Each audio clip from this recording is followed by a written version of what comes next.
Hi అండి, అందరూ ఎలా ఉన్నారు? Welcome back to Diya sweet home. ఈరోజు వీడియోలో కాకరకాయ పులుసుని ఎలా తయారు చేసుకోవాలో చూద్దాము. ఇప్పుడు నేను చూపించే విధంగా ఒకసారి ట్రై చేసి చూడండి. చేదు చాలా తక్కువగా ఉంటుంది, టేస్ట్ కూడా చాలా బాగుంటుంది. పిల్లలు కూడా ఇష్టంగా తింటారు. ఒకసారి తప్పకుండా ట్రై చేసి చూడండి. ఇప్పుడు కర్రీ ఎలా తయారు చేసుకోవాలో చూద్దాము. ముందుగా ఒక పావు కేజీ కాకరకాయలు తీసుకుని వాటిని శుభ్రంగా కడిగి ఆ తర్వాత నేను ఇప్పుడు వీడియోలో చూపించినట్లు ఇలా రౌండ్గా చిన్న చిన్న ముక్కలుగా కట్ చేసుకోవాలి. ఇలా కట్ చేసిన కాకరకాయ ముక్కల్ని ఒక బౌల్లో వేసుకుని అందులోకి కొంచెం పసుపు అలాగే కొంచెం ఉప్పు వేసి ఒకసారి ముక్కలన్నీ కలుపుకుని మూత పెట్టి ఒక 10 నుంచి 15 నిమిషాలు పక్కన పెట్టేయండి. ఆ తర్వాత మీడియం సైజు ఉల్లిపాయల్ని ఒక 2 తీసుకుని అలాగే ఒక 2 లేదా 3 పచ్చిమిరపకాయలు తీసుకుని ఇలా సన్నగా తరిగి పెట్టుకోవాలి. ఆ తర్వాత నిమ్మకాయ సైజు అంత చింతపండు తీసుకుని శుభ్రంగా కడిగి ఒక బౌల్లో వేసుకుని చింతపండు మునిగేంత వరకు నీళ్లు పోసి నానబెట్టుకోవాలి. ఆ తర్వాత కాకరకాయ ముక్కల్ని ఒకసారి కలుపుకొని ఆ తర్వాత కాకరకాయ ముక్కల్లోని నీరంతా ఈ విధంగా పిండేయాలి. ఇలా కాకరకాయ ముక్కల్లో నీరు పిండేయడం వల్ల మనకి కాకరకాయ ముక్కలు చాలా వరకు చేదు తగ్గిపోతాయి. ఆ తర్వాత బౌల్లోకి వేసుకుని నీళ్లు పోసి మరొకసారి శుభ్రంగా కడిగి నీరు లేకుండా కాకరకాయ ముక్కల్ని ఈ విధంగా పిండి ఒక ప్లేట్లోకి తీసి పక్కన పెట్టుకోవాలి. ఇలా చేయటం వల్ల చాలా వరకు కాకరకాయ ముక్కల్లోని చేదు అనేది పూర్తిగా పోతుంది.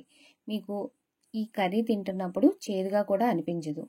ఆ తర్వాత స్టవ్ వెలిగించుకొని ఒక కడాయి పెట్టుకుని 1.5 టేబుల్ స్పూన్ ఆయిల్ వేసుకోవాలి. ఆయిల్ వేడైన తర్వాత ఒక ఎండుమిరపకాయ, 1/2 స్పూన్ ఆవాలు, 1/2 స్పూన్ మినపప్పు, 1/2 స్పూన్ జీలకర్ర, ఒక 3 లేదా 4 వెల్లుల్లి రెబ్బలు, కొంచెం కరివేపాకు వేసుకుని ఆ తర్వాత కట్ చేసి పెట్టుకున్న ఉల్లిపాయ ముక్కలు, పచ్చిమిరపకాయ ముక్కలు వేసుకుని అవి గోల్డెన్ కలర్ వచ్చేంత వరకు వేయించుకోవాలి.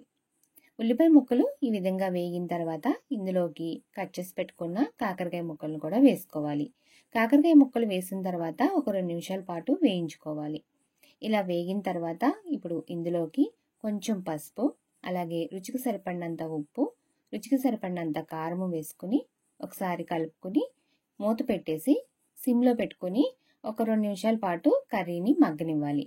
ఇలా ఒక 2 నిమిషాల తర్వాత మూత ఓపెన్ చేసి కర్రీని ఒకసారి కలుపుకొని అందులోకి మనం ఇంతకుముందే నానబెట్టి పెట్టుకున్న చింతపండుని ఇలా రసం తీసుకుని చింతపండు రసం వేసుకోవాలి. ఇది మీరు పులుపుకు తగినట్లుగా వేసుకోండి. పులుపు ఎక్కువ తినేవాళ్ళు కొంచెం ఎక్కువ వేసుకోండి, తక్కువ తినేవాళ్ళు తక్కువ వేసుకోండి.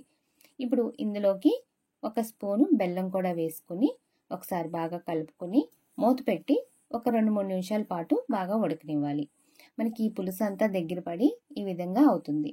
ఇప్పుడు కర్రీకి ఉప్పు కారం అన్నీ ఒకసారి చెక్ చేసుకొని సరిపోకపోతే ఇప్పుడు మరి కొంచెం వేసుకోండి. ఈ విధంగా దగ్గర పడిందంటే మనకి కర్రీ రెడీ అయిపోయినట్లే. ఇప్పుడు స్టవ్ ఆఫ్ చేసుకొని ఒక బౌల్లో తీసుకుని సర్వ్ చేసుకోవటమే. ఈ కాకరకాయ పులుసు రైస్లోకి చాలా బాగుంటుంది. తప్పకుండా మీరు ట్రై చేసి మీకు నచ్చింది లేండి నా కమెంట్ సెక్షన్లో తెలియచేయండి. అలాగే నా ఛానల్ ఎవరైనా కొత్తగా చూస్తుంటే సబ్స్క్రైబ్ చేసుకుని పక్కనే ఉన్న బెల్ ఐకాన్ కూడా క్లిక్ చేయండి. Thank you for watching.